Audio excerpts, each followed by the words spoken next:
Hey guys, thanks for joining. It's Graham Walker. We will get started in just a minute.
Thanks everybody for joining. We'll get started in just a few seconds.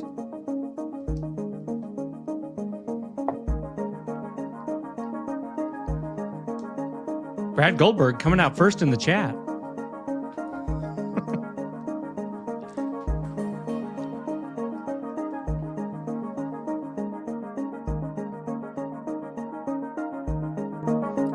Oh my gosh, we're here, Allie. We are here. It has been so exciting to get this second webinar going. Thank you all so much for joining us tonight on a Thursday night, 5 p.m. Pacific. Hopefully you guys are about done at the hospital or the clinic, wherever you're practicing these days. Let's kick it off. Let's get the slides up on the screen. Just wanted to say thank you all for being here again. Thank you if you joined last time. If you are new here, welcome. These webinars we are trying to do because we understand that physicians want to understand AI. I think there's tremendous opportunity and some risk there as well, and we want to do it right, and we want it to be physician-led as well.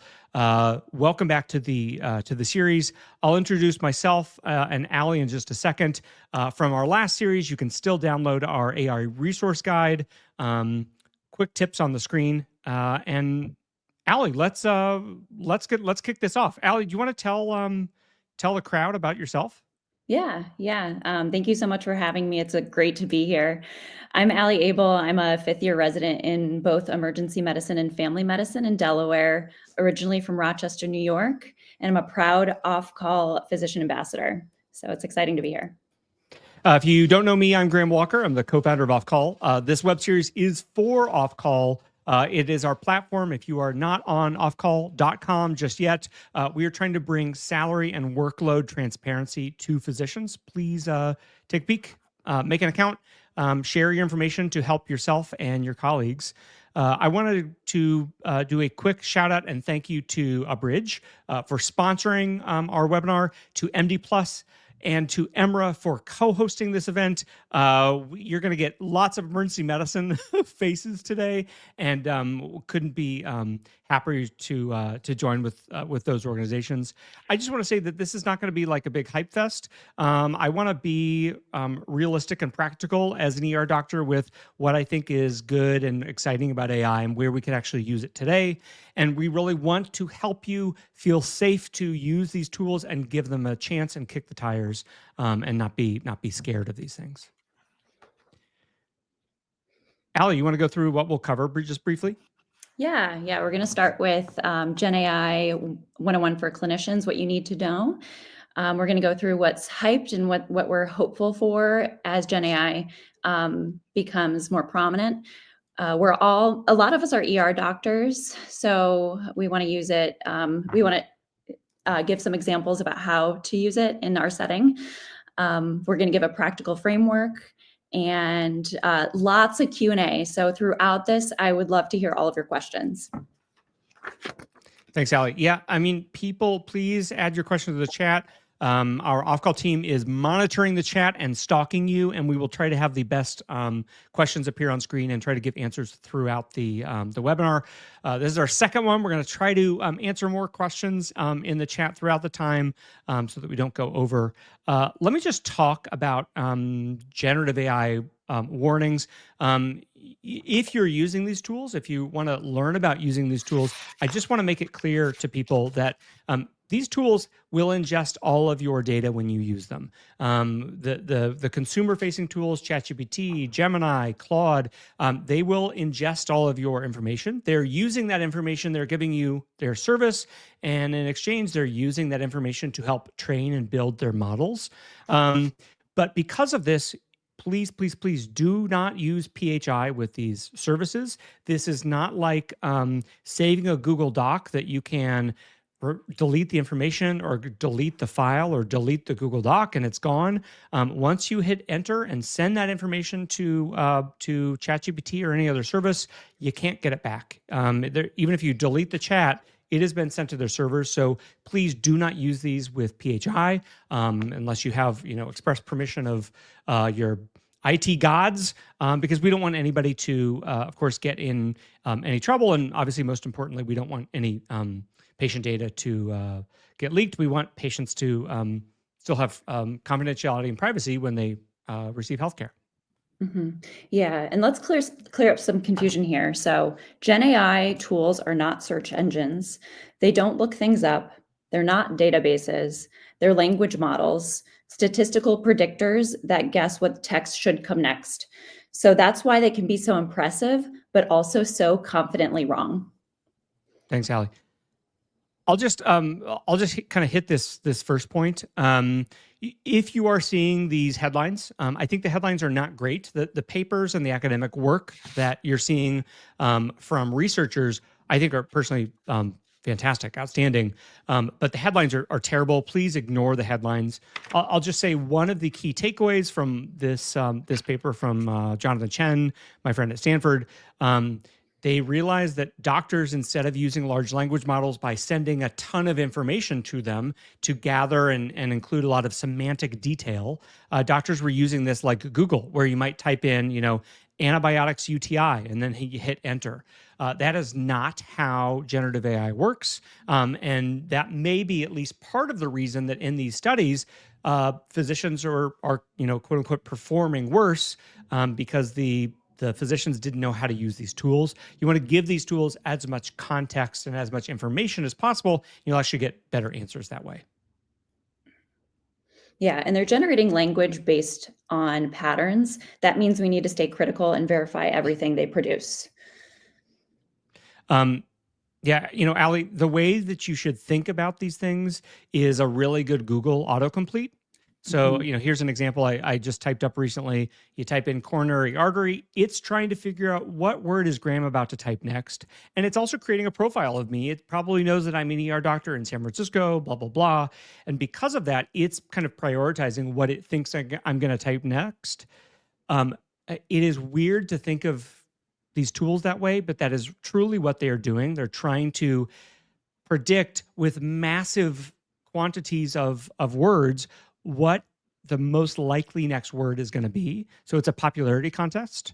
That works really well. Pattern matching works extremely well for a lot of stuff. But obviously that is not the same as practicing medicine. That is not actually the same thing as coming up with a differential diagnosis.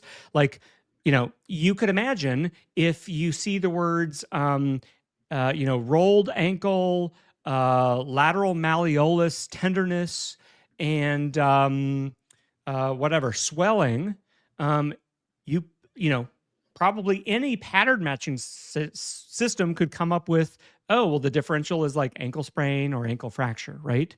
That is not the same thing as practicing medicine. So please do not be scared that these generative AI tools are going to take your job tomorrow. We do way more things than just simple pattern recognition in the ER. Absolutely. Yeah. We also have to be cognizant of hallucinations when we use these tools. So generative AI is doing exactly what it's trained to do, and that's predicting the next word, just like Graham was saying. And so sometimes that means that a guess is wrong, especially if the prompt is vague that you use, or if the model thinks you want a confident answer, even when the data doesn't support one. Much like confidently speaking up on rounds, only to get it wrong because you're an intern and you don't know how to say, I don't know. So just to explain some of the examples on this slide, each of these distortions in LLM output highlights the potential risk of using large language models, ranging from misinformation to unintentional disclosure of sensitive data. Understanding the subtypes of user inconsistencies, whether it's instructional, contextual, logistical, or factual, is essential for recognizing what contributes to hallucinations and how to mitigate them effectively. I really like this last example of the factual fabrication. The prompt reads, tell me about the historical origins of unicorns.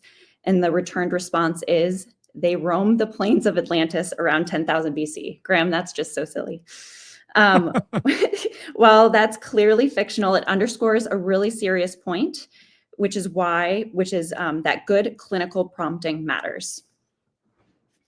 Thanks, Allie. Mm-hmm. I'll just quickly answer a couple questions that we've got in the chat because I'm trying to do a better job of that. Kavita J asked, does Claude also do the same with using your personal data? Not talking about PHI. Claude does not use your data to train your models. Kavita, it's a great point. Claude essentially says that they don't, except unless it's like flagged for safety review, or like explicit stuff and where they have to follow the law of the land or whatever. I believe that is correct. And then I'll also just say that if you are using these models in a business sense or a programmatic sense, if you're using one of their APIs, which is a programming interface, typically these tools will not use your data. But just we wanted to be overly cautious here because I don't want patient data to get leaked. There was a famous story in like 2023 where Samsung was using ChatGPT, and some proprietary Samsung data actually showed up in the responses of ChatGPT, and so obviously caused lots of uproar. You can imagine you'd probably also be upset if you were like your personal data showed up in ChatGPT somewhere too. Zach is also asking about medical-based AI source tools. So yeah, Zach, Open Evidence absolutely is a generative AI tool. Just I don't think Open Evidence says which large language model or models they're using. But yeah, it is absolutely generative AI. And this is an AI system that is generating new content. So that's why it's called generative AI, and an easy way to think about kind of how to think about generative versus predictive AI. Okay, let's go back to the slides here. I'm going to talk about just kind of poor prompting and poor output. I think we may try to do a prompting webinar because this is such a meaty topic. But generally, when you are a physician and if you're using this for clinical medicine, to maybe ask it questions or try to understand things better, and we'll give you some examples of how you can use this in a second. The more information you give to the model, the better the output is going to be. So do not write. I mean, you can write explain heart failure, but you're not going to get an answer at the level of a physician.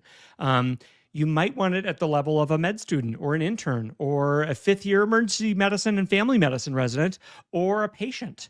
And so if you say, explain heart failure to a 65-year-old who has English as a second language and reads at a fifth grade reading level, that's helpful. So similarly, don't write, make this discharge note better. Say what better do you want? And similarly, like, help me write a SOAP note. Okay, well, give me more information. What's the SOAP note? What format do you want? How detailed do you want it? Do you want bullet points or prose? The more information and detail you give these models, the better the outputs you're going to get, the better the responses back you're going to get. Exactly. Yep. Which brings us to here. Prompting is now part of our clinical skill set. It's a skill, just like writing a good HPI, just like asking focused questions during rounds, and we can all learn this. You don't need to be a coder. You just need to think like a clinician, which is what we all learn to do as a medical student, and even more so as a intern. Yeah, Ali, I heard I have to shout out this physician, Sudeep Bansal. He's a primary care doc in Connecticut. He said yesterday that doctors are prompt engineers for patients. And so in the same way that like you might ask a question in a certain way to get that answer, to get that history out of the patient, um, you also want to ask things in a certain way to a large language model to get the right information out of a patient. Like somebody's dizzy. Is it room spinning or is it lightheadedness? If you can evoke and get that specific information out of a patient, it's extremely helpful to inform your clinical decision making. That is brilliant. Right? It's Yeah. really I thought it was like such a great analogy. I might have to actually We're post already about good that at prompting. concept. I Yeah. know. Yeah. I think there's so much hype out there um, in Twitter and LinkedIn land, and I just wanted to briefly have a slide on like what's hype and what's hope. I love to think about this stuff and talk about this stuff, but I also don't want to be like overly enthusiastic about it. I want to make it realistic for people who are getting started. So I just have come up with a few things that I think really are hopeful and working today and are uh, really exciting. And then I'll talk about the hype piece as well. Abridge, ambient scribing tools are incredibly valuable tools. They're probably the biggest AI tool that you've maybe heard of, and probably that most physicians are using these days if they're using any AI in their lives. Writing an after visit summary, Abridge can do this for you because it actually knows what you and the patient talked about. It's pretty amazing. Doing language translation, these tools are highly effective at translating languages. And then providing education.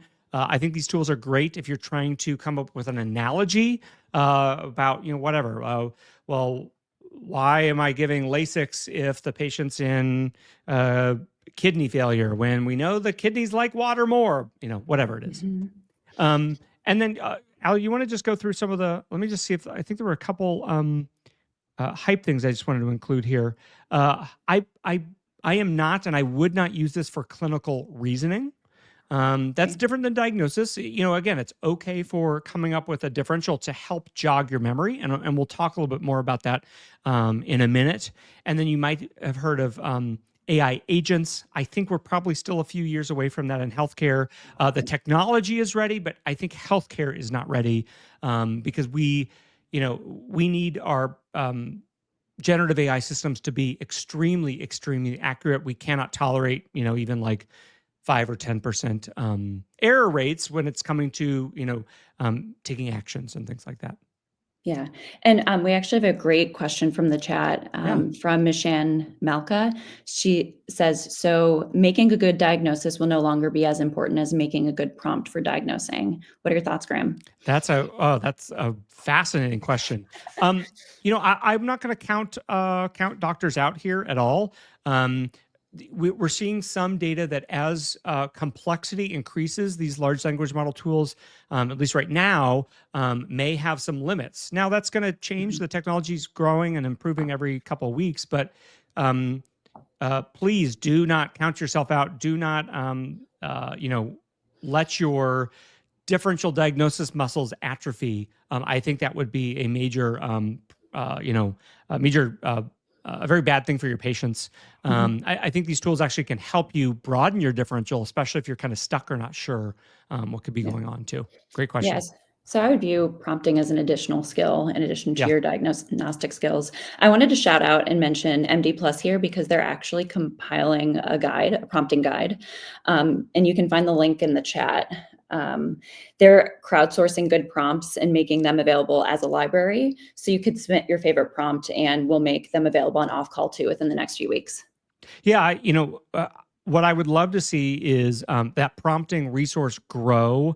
I think the more that physicians can share our best prompts about, like, Ali, what you and I do in the ER is different than what a pediatrician needs to do during a day and what a cardiologist needs to do during a day. And so that's going to mean, since our tasks are different, the prompting is actually going to be different as well. Yeah, I agree. Let's see here. Ali, maybe we can just fly through these fast clinical uses. Yep. I mentioned discharge instructions in plain language. I think it's a really nice feature that you don't have to use that like boilerplate discharge instruction text that's not totally relevant, maybe to your patient's belly pain or UTI, whatever it is. The discharge instructions can be customized for what you and the patient talked about. If you said, "Oh, well, hey, if the fever comes back, come back to the ER, whatever it is," the boilerplate text isn't going to have that as prioritized in the text, but generative AI can do that for you. Yep. And I use generative AI to write my prior auth letters all the time.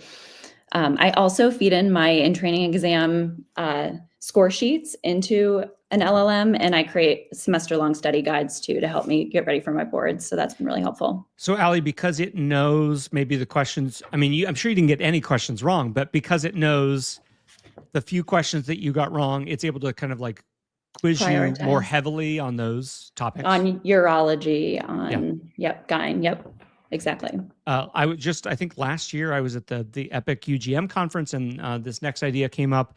There's a neurologist at Yale that was having their med students do standardized patient exams.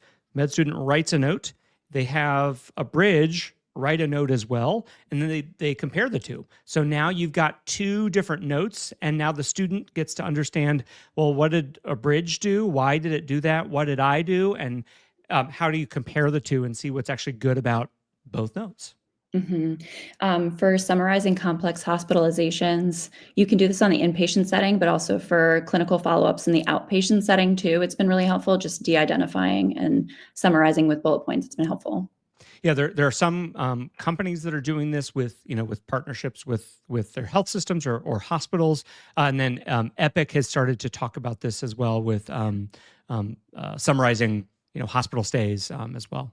I love this next one. I use this all the time to analyze and critique scientific papers, not in a way that I'm like not reading the paper myself, but there's so much literature to follow these days. Papers are coming out every day about AI as well as emergency medicine and all the other things that I'm interested in. It helps me get a sense of if this paper is worth actually reading the full thing. Sometimes the abstract can kind of hide stuff in the details, and so I'll use AI and send it a PDF and ask it to give me some details on what actually happened in the methods section, so I can decide like, oh, this is actually a pretty interesting study design. I'm actually interested in reading the whole thing, and that is, yes, something I do for fun. I love that. The patient communication piece you've already really hit, and it helps with translation as well. And I do want to say that we have doctors on the call right now from Mali, from Lima, Peru, from all over the world. Amazing. Yeah, so it's applicable in all settings. I think I've just got one. We have one more question here from Joshua Gutman. Anything out there to help with procedure consents and answering related questions? Joshua, it is a great question. Thank you. Nothing that I've seen that is like a standard or a product yet. There is some research happening about making informed consent like an interactive process, right? Not just like a, do you understand, sign here. Hey, do you understand the risks, benefits, and alternatives? Sign here. Damage to existing structures, bleeding, infection, voila, you're done. But actually like making an interactive quiz or allowing the patient to ask as many questions as they want. You can imagine having a hip replacement orthopedic surgeon chatbot that could answer like every type of question about surgery and recovery and the risks and the benefits of surgery, and like assigning that or allowing the patient to do that. I personally think it's a way more engaged, active version of informed consent, and that's ultimately what we want for our patients. We want our patients to be informed, to understand what they're signing up for when they decide to get a hip replacement or any procedure. So, great question. We are going to transition now to our special guest star. I'm sorry, but it's yet another ER doctor, Reed Conant from Abridge. Reed, thank you so much for joining us today. Reed, I'd love you to tell us a little bit more about Abridge. I use it personally in my practice, and tell us more about what Abridge is doing and announcing and working with specifically for the ER too. Sure. Thanks, Graham. Great job there, Graham and Ali, and happy to be a part of this. Appreciate everybody making time and joining from wherever you are in the world. And this is certainly a hot topic, and pleased to be able to chime in here. So real quick, my background, emergency medicine, as Graham said, ED physician and in clinical practice. Also clinical informatics, boarded in both, have been in CMIO role in a number of organizations, including my group, my hospital, and at Nuance Communications, and then subsequently at Microsoft for a few years there. I've done some advisory work for a number of startups post that, and I've for the last year or so been involved with Abridge, and really excited about what's going on here. And just want to share some of that with you, share an update around ambient clinical documentation and our approach at Abridge. So we'll dig in there. A lot of great questions coming through the chat, and some good dialogue here. So we'll take, I think, Graham, the plan here is, I'll take another 15 minutes or so and jump through sort of a content update here on what we're doing at Abridge and how it is applying to the practice of emergency medicine and medicine more broadly. And then I think we're going to have some time for questions as well. So again, pleased to be here. Abridge is an organization, a company that started in 2018, was founded by Shiv Rao and Zach Lipton, spun out of the Carnegie Mellon AI Lab. And it's an organization where we've developed a platform that's an AI clinical documentation platform that is founded on and built on science, but it's very much clinician driven and clinician led. Shiv is still a practicing cardiologist. We have many clinicians, licensed clinicians on staff, on the team as research scientists, MD, PhDs. And so the clinical influence at Abridge is very, very strong and deep. And so that is a critical factor here in the development of our technology and our approach. And one thing that excites me about what Abridge has done and accomplished already in a relatively short period of time, and where we're going, because this is absolutely a critical time in this space in medicine in general. As Graham and Ali were sharing, things are looking a lot different already. Just in the last few years as to how we're using AI, and imagine where we'll be in 5 years and 10 years. It's pretty hard to imagine 10 years actually. Okay, so what's going on behind the scenes? We all know burnout is critical. I mean, is an enormous challenge for all of us. 63% of clinicians report burnout. It's very expensive. Next slide's fine, thanks. So we work with over 150 partners and organizations where we've deployed Abridge. Lots of big names around the country. We have tens of thousands of clinicians using Abridge live today. We're fortunate to be awarded the Best in Class award, which is a pretty neat award and great acknowledgement there of the work being done. So it is a very exciting time and trajectory. Next slide. So just to hit on a couple of data points that might be interesting. I think that my two favorites here are the increase in clinician satisfaction. There, 85% increase in clinician satisfaction at Corewell Health with the introduction of Abridge. We all know that clinicians are struggling today with burnout, with challenges on productivity and documentation challenges and billing and coding and all the rest. So if we can make them happier, we're going to make them better clinicians. And plenty of studies show that. We all know that the docs that are less burned out provide better care as well. And a big factor there is decreasing the cognitive load. So that time and time again has proven to be one of the, if not the largest factor in driving burnout is cognitive burden.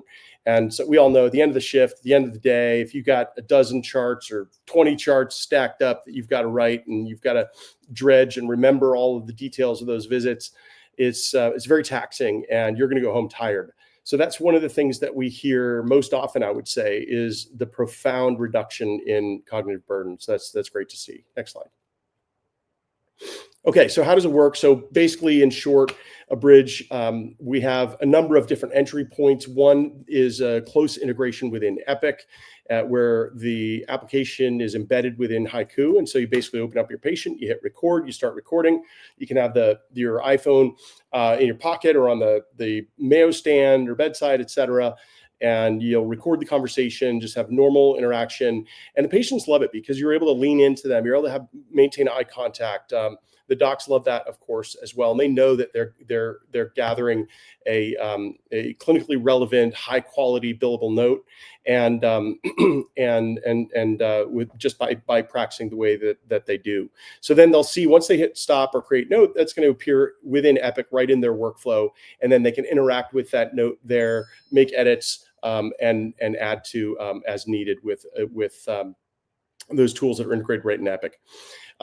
This is an enterprise-grade platform, purpose-built for at scale. We've deployed at scale. As I said, some of our largest partners have, close to, if not over 10,000 users. We've got many tens of thousands of users live.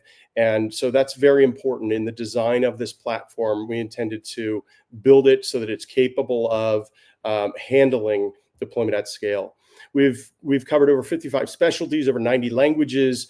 You can use Abridge with all care settings, integrated deeply into the Epic workflows, and we're adding rev cycle automation, further automation, expanding on that as well. Some powerful tools there. Next slide. Thanks. Okay, so in brief, at a high level, we're capturing the conversation right between the clinician and the patient. We are running it through a number of tools. It's not just speech recognition and an LLM sort of duct taped together. There are many layers to this in terms of guardrails, retrieval augmented generation to cut down on some of the hallucination functions that we've seen that Graham showed some examples of. And then we've added some tools that are what we call the contextual reasoning engine, where we're also ingesting data and from multiple sources within the EHR, basic demographics, labs, old notes, problem list, et cetera, to give more context to the AI to write a more intelligent note. Next slide. Reed, I was just going to say that, this almost feels like how we started with smartphones.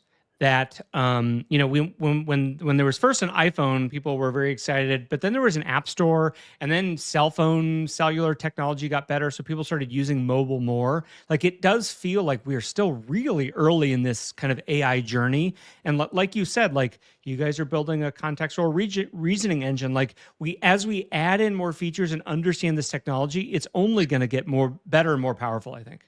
100%. I agree completely, Graham. And yeah, I mentioned the integration in Epic. We were one of the first founding partners with Epic and what they call the workshop now. And so that's a program where we partner with Epic and we co-develop with Epic, and we have early view and co-development around their roadmap. And so we're developing new tools such as or order entry capabilities, where you capture a conversation with the patient, and based on that in your discussion, it's going to tee up orders for you that you then, of course, go into Epic and you would verify, you would review and make any changes you needed to, and then verify. But that's a very exciting development coming just later this summer, actually. And then also in integration into the diagnosis associated notes and the Dan notes, and so that also is exciting coming later this year. So lots of great work there with Epic. And to your point, I agree completely. I think we're just scratching the surface here. Yeah. Very important to get the notes and the note quality and the clinical communication down, which does a number of things, including saving costs around transcription, productivity increases, note quality increases. All of these things have proven out.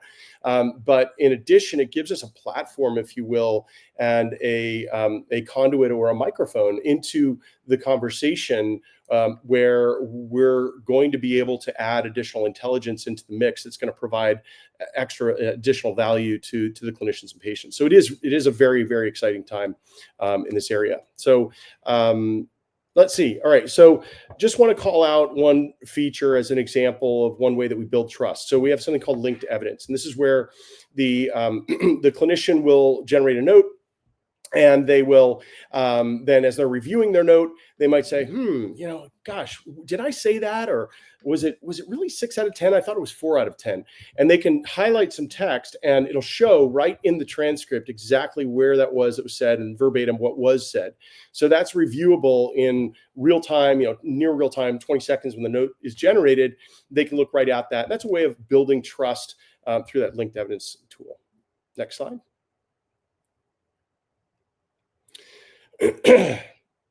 So, all right. So model performance. Let's just talk about this. The first step in capturing an ambient conversation generating a note, of course, is automated speech recognition, or ASR, and we have a very unique proprietary model that is amazing in terms of its accuracy, and that's fundamental in terms of getting a great note. It's sort of garbage in, garbage out. If you don't get a great transcript, it's going to be hard to get a great note, and so our word error rate is outstanding. You want a lower number there, obviously, and you see some of the comparisons, sort of benchmarks there, and then medical term recall also at the highest level. So it is a very, very accurate and also unique proprietary ASR engine that we've developed over years through hundreds of thousands of visits and refinement of our model, and that's an important step.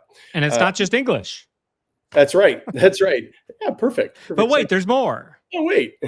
So exactly. So we see 28 languages here. Those are just the languages that we've benchmarked and we've internally tested rigorously. I mentioned on an earlier slide 90 plus languages, and that's true. You can use it in many other languages that aren't listed here or aren't part of the 28. But those we've benchmarked. And this, just to be clear, I mean, this would be the way you would use this is if the clinician is speaking in Tagalog with the patient, or they're speaking in Spanish with the patient. It's not going to be a platform where you're going to speak to the patient entirely in English and they're speaking entirely in Spanish, and it's going to real-time translate. Those are other tools, maybe an online translator, an in-person translator. Certainly you can use a bridge in that workflow as well. And so it does support many languages, and it's very accurate in that way. Okay, so science-driven, auditable AI, rigorously evaluated. This is a little bit on our process, and Graham and Ali touched on the importance of this, and the importance of a rigorous evaluation process in developing products and technology, of course, is critical. So what we do is we basically capture the speech through that ASR that I mentioned. We're filtering that content, eliminating conversational noise. It does a great job of filtering out tangential, random conversation. Oh, how'd the baseball game go? Last weekend or whatever. And it also understands sort of description of lay terms. Let me give you a quick example. If I'm calling out physical exam findings, and I say, oh, you have some mild tenderness in the right lower quadrant, positive Robson sign, whatever, then I might say to the patient, oh, that just means, I'm finding some things I'm a little concerned about your appendix or what, and it's going to filter that out. It's going to put into the note the specific physical exam findings, but filter out explanations. Likewise, if I'm interrupted, somebody steps in the room, nurse says, hey doc, we got a trauma next door. Can you come check it out? Or you just want to let you know whatnot. I'd say, all right, residents on it. I'll be over later. They can run it. But it's going to filter that out, right? So we'll understand interruptions, tangential conversation, et cetera. Internal benchmarks, just a little more detail here on how important this is. Looking at word error rate, we're constantly monitoring these, medical term recall, the language capabilities, and note quality, frankly. And we have a great feedback loop with current users, with super users. Any user can give feedback in terms of 5 stars kind of thing, and then also put comments in there, and we do review that. That's a very important feedback loop to our data science team. And along with those data scientists, we have subject matter experts that are in the loop, and they're reviewing hundreds of notes. And of course, we're using some AI tools to help us with that, but they're also they're carbon-based brains on and expertise in reviewing these notes, which is a very important step in sort of our second gate in the evaluation process. And then next slide. And I mean, just the fact that you guys employ clinicians to do this, I think, Reed, is really important as well. 100%, because we all know there are some subtleties in the workflow, for example, and in the art of the note, the way that it turns out. This one thing that I've loved about Abridge is just the note quality is amazing, and it's not an easy puzzle to solve, right? This is not circles and backslashes in a templated note where you just put in the right terminology and you got a great note, or great in quotes. But there's a real art in subtle messaging of interpreting an HPI or interpreting a history to generate the kind of HPI that you want, and same with MDM and so forth. Yeah. Okay, so we also recognize that once we roll out a model improvement, we need continuous feedback. We have a sort of a continuum of constant improvement of these models. We'll go through occasional major pushes in areas of specific specialties. Recently, emergency medicine, we made some improvements to the model there that we've gotten great feedback on. Yeah, let me flip over to maybe I can flip to this just so that you guys can talk about that, Reed. I mean, that's 100%. Obviously that's the thing Allie and I are the most excited by. Yeah, 100%.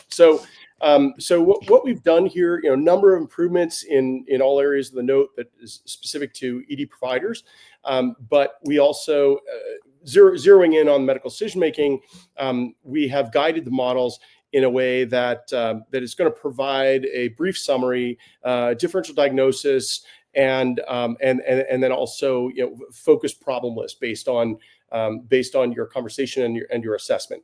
And this might happen in a single shot if you're once and done sort of treat and treat type patient, or it might happen in multiple segments to the recording. And I can pause the recording, I can go take care of another patient, I can come back, I can re-enter that recording or that encounter and add additional detail. And then once I push that note to Epic, we're going to see all of that there. So it is an ED specific, or there are ED specific model enhancements, and those are just a few, but also around ED specific billing and coding as well, which obviously we know with E&M coding changes in 2023, those are important. I just think it gets back to the point that that we all know we do different things, we do different work, and so having a bridge adapt to the fact that ER doctors come and go and check in on patients and reassess them, as opposed to kind of a clinic-based workflow, is really important to understand that. 100%, yeah. Absolutely, and you need to go in and revisit the patient, right? Recheck the patient, and have a conversation with a consultant. A lot of these things you want to capture sequentially in that note, and that's critical. Yep. Yeah. Let's pause and just maybe we can answer a couple of questions or in comments here. I saw one from Annette Greer saying, reading my own physician's notes, I'm seeing multiple errors. I mean, Annette, it's a great question and comment. Like, we know that physicians aren't perfect either. Even before this, even with physicians dictating, can versus can't, or those little errors do crop up in notes. Physicians aren't perfect. We are human beings, for better or worse. And so it's I think it's a really important point that we all are, of course, always doing our best to get perfect notes, but sometimes the tools like a bridge can be even better than dictation, because they're able to pick up a lot of things that sometimes I'll mumble like this, and then they still can figure it out. It's pretty incredible. Let's take a look for some other comments here. I know somebody mentioned Cerner. I know that a bridge works with lots of different EHRs. Please, you can reach out to Reed, and I'm sure we can get more contact information if you guys want as well. It's not just with Epic. I know they support multiple EHRs, so that you guys can reach out and talk more about that as well. 100%. That's right. Let's see here. Alan is asking about any concerns about potential future litigation where clinical documentation written by AO is examined. I think it is really important that that the physician, you have to, just like I would recheck Allie's note if she's the resident. I mean, I do think we are ultimately responsible for what we are signing. I could see a world in the future where that changes. Maybe there's some deregulation in the future. I don't actually know. But it's certainly, I think it's really important that the human being stay in charge. I mean, that's part of the reason that we're talking about this stuff, is we don't want to cede our profession and our ability to help patients without oversight from a human being. Graham, if I could just comment on that. Yeah, of course. I agree 100%, right? I think that, and there's a question here I wanted to answer. There's a good one about documentation and tone and so forth. But let me first just comment on what you said. I think that, if I had to predict 10 years out, how are humans going to still be in the loop and still be a part of the process?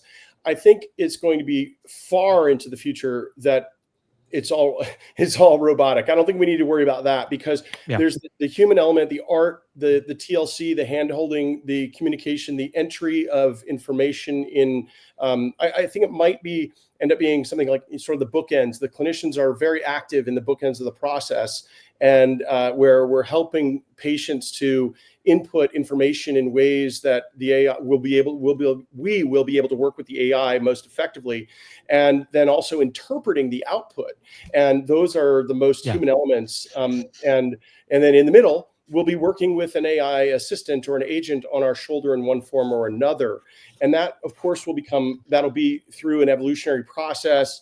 We're not to the point today where we can count on AI for diagnostic accuracy alone, et cetera. That's going to be a long time coming, but that's how I kind of see clinicians. I think you're right. In 10 years, the world's going to look extremely different. And I think the exciting part is we all here get to help shape that and decide how that works.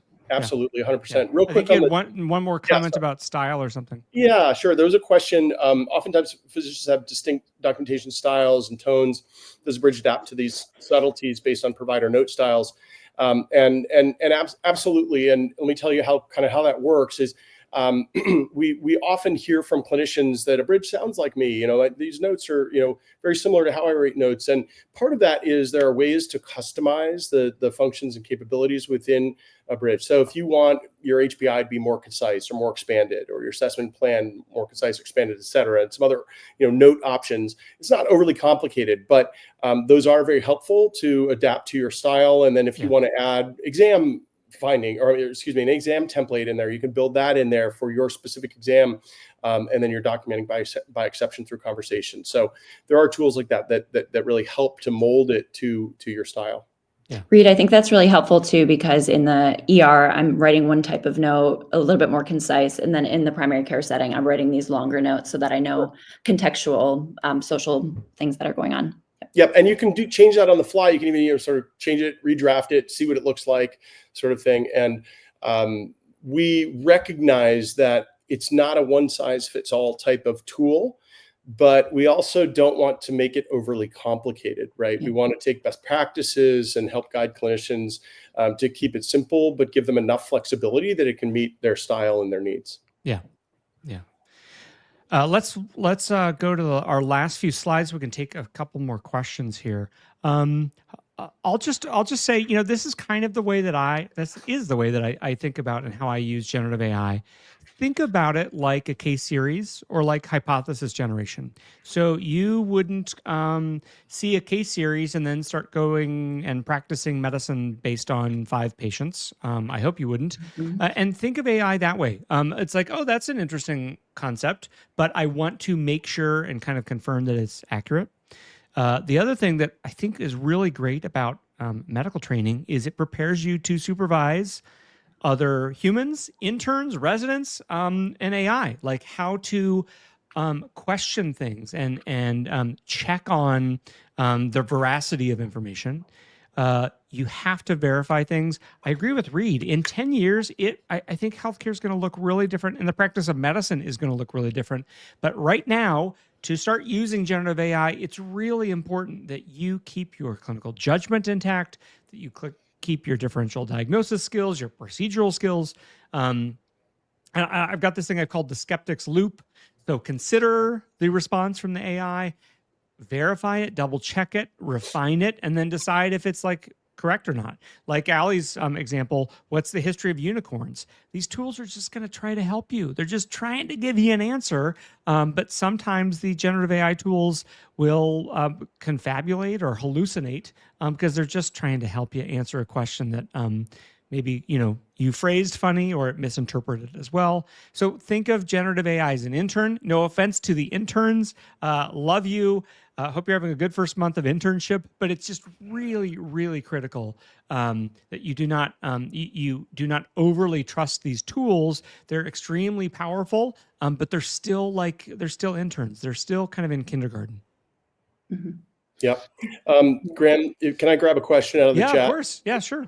So one question was around governance frameworks and HIPAA compliance and PHI protection and so forth. And any well, I'll say I can speak to ours. Our platform is highly compliant in those areas, HIPAA compliant, SOC 2, high trust, all the important certifications where we have been very careful to protect the flow of data, and from a cybersecurity standpoint and data safety standpoint, and PHI compliance. Now, I will also say just one thing that came to mind as you were talking, Graham. Many of you may not have seen ambient in practice yet. We're hearing often it's become now a recruiting tool, or it's a topic that comes up in conversation where a clinician coming to an organization says, I like the place, I want to work here, but do you guys use ambient? And I might consider otherwise if not. And that sounds sort of crazy, but that's where we are. And it is technology that has arrived in terms of accuracy. It's not perfect. It's still very important that you read your notes, but in terms of time savings, efficiency, note quality, the technology is remarkable. It's come a very, very long way, just even in the last couple of years. Yeah, I completely agree. It does feel like a tool that, whether it's a cell phone or a car, like it is a technology that once you start bringing it into your life, it's I think hard to stop. Even medical students are asking during residency interviews about ambient technology. Yeah. Wow. Mm-hmm. Allie, you want to talk a little bit about generative AI fails? Yeah. So just like you were talking about, it's really important to know that it can and does fail. It's overconfident. It wants to please you. It's creative, but that doesn't mean it's accurate. The poorly written prompts can bias certain results. So don't ask leading questions if you're not confident in your prompting. Instead, describe the full clinical picture and ask for reasoning, not just answers. Yeah, I mean, I put this thing, no leading questions, in red. First of all, these, the non-medical tools certainly are not trained on medical imaging. So unfortunately, I'm seeing patients sometimes like, I pasted my MRI into ChatGPT. That doesn't literally work at all right now. And B, if you give it leading questions, if you say, do you think this could be Wallenberg syndrome, it's gonna say yes, because now it's been primed to think about Wallenberg lateral medullary syndrome. I don't know if that's correct. Nice job. Thank you. So, like Allie said, you can give it the clinical scenario that can often be helpful for maybe coming up with a differential if you're kind of stumped, but don't prime the pump with, do you think this could be a Monteggia fracture? Because it's probably going to say yes, even if it actually doesn't know, because it's just trying to be helpful again. And it knows there's some association of Monteggia fracture in the elbow, for example. Mm-hmm. Like we just mentioned, like we are so early. I know all you're hearing about, all you see in headlines every single week is some new AI thing. We are still in kindergarten, people. I mean, we are still so early. I would imagine if you had, people even from a bridge from 2 years ago or even a year ago, they could probably tell you all of the things that are already better. I have seen this just in the past couple of years of using generative AI. Hallucination rates are dropping. We're going to get to an even better system. Just a few things that you're going to be seeing probably in the next 1 to 3 years. This word multimodal is going to come out a lot. It just means it can do more than text. It can do audio or video or images. That's all multimodal means. Don't worry. I think we're going to probably see some reduced FDA regulation, I think, from the administration. Who knows? And more clinical validation. More papers are coming out every week. There was just a paper this week using generative AI in actual clinical practice with real humans that was successful and I think really informative.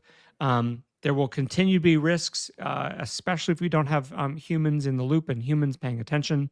And honestly, if humans are not involved, and specifically doctors, nurses, pharmacists, somebody else is going to do this who does not take care of patients, who has not have the challenges of delivering healthcare.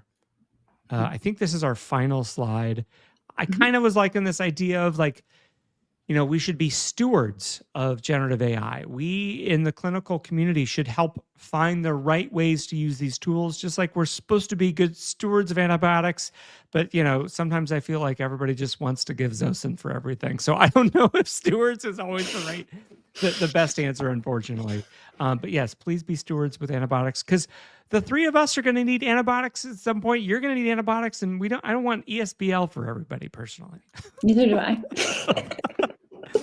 I think a lot of people are scared that generative AI is going to like take over their jobs.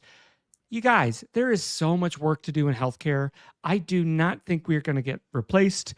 We are going to be offloading the tasks that you never signed up for in the first place. Nobody said, I can't wait to write notes all day. Everybody said, I can't wait to help human beings and relieve suffering in the world. I will kind of stop there and see what questions we have. Allie, Reed, other final kind of closing thoughts before we look for questions? Oh, Reed, you're muted, I think. I did. There you go. As I was sniffling, I muted. So, one thing to point out is we're also going to dramatically improve access to care with these capabilities, right? Through the increases in efficiency and throughput in the office setting, in the inpatient setting, we get patients discharged more quickly and cared for, and communications happen more rapidly.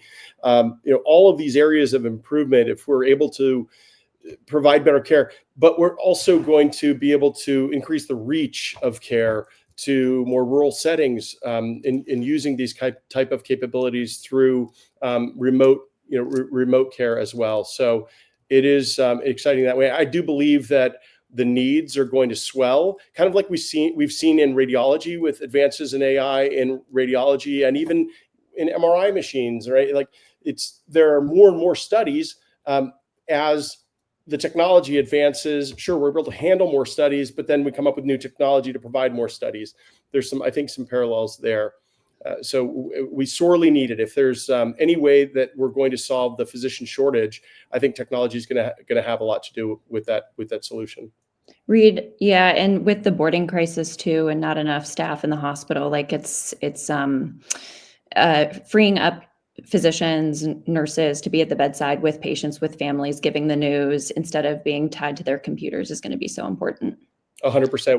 We've actually applied ambient to the nursing workflow as well, and we have it live in helping nurses with flow sheet documentation to free them up from clicks through the flow sheet, and that's pretty exciting as well. I mean, we know nurses are burned out; they're hard to find, they're hard to hire, they're hard to retain. And so if we can offload some of the challenges for them as well, we see that there's a lot of potential. I bet you guys that somebody said, "Oh, we're going to get the automated CBC machine, and we're going to, we're going to put hematologists out of work, or we're going to put laboratory experts out of work because what are we going to do? No one's going to have to need me to read how many platelets are on the slide, or that has not happened. So I think that's and we trust the technology. I'm not like, are you sure the hematocrit is 42, not 43? I just trust it. But the ER is busier than ever. I'm sure it is for you guys in your neck of the woods too. So I think we can use that framework. Like, look, we have automated parts of healthcare already. It has been okay, and we are busier than ever. So I do not think that there is going to be not a place for anybody that wants to work in the healthcare system and try to help their fellow human being with pain, suffering, a scary diagnosis, or just a scary symptom as well. Yeah. I had a mentor tell me that you can't replace what you don't have. And we just don't have enough of healthcare workers. Yeah. At this point. Yeah.